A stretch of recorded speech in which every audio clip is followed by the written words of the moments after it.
Number 2, হুদ আলাইসাল্লামের আদ জাতি। এরা সম্পর্কে হয়তো আপনি আগে শুনেছেন।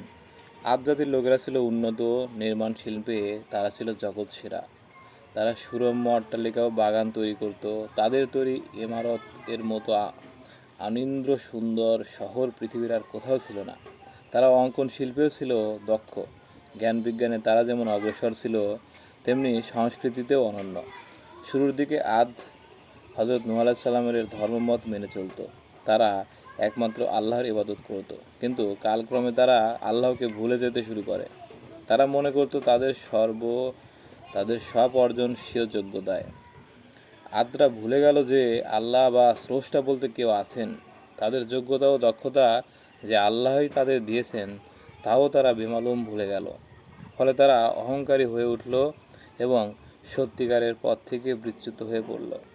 আদ জাতির লোকদের সতর্ক করার জন্য আল্লাহ হজরত হুদ আলাইসাল্লামকে দুনিয়ায় পাঠালেন।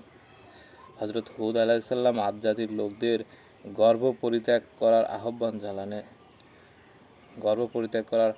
আহ্বান জানালেন এবং আল্লাহর ইবাদত করার উপদেশ দিলেন। আল্লাহর আদেশ নিষেধ মেনে জীবন পরিচালনার কথাও বললেন। হজরত হুদ আলাইসাল্লাম বললেন, তোমরা মজবুত অট্টালিকা বানিয়েছ এজন্যে যে তোমরা এখানে চিরকাল থাকবে।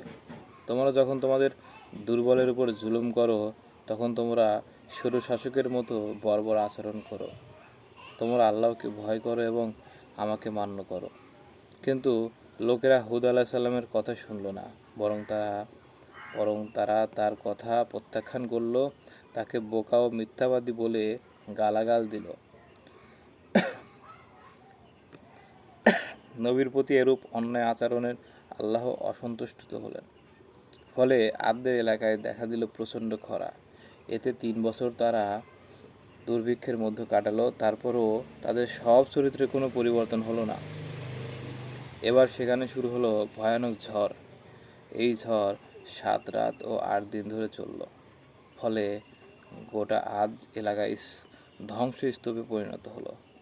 আল্লাহ তার রহমতে হজরত হুদ আলাইহিস সালাম ও তার অনুসারীদের রক্ষা করলেন।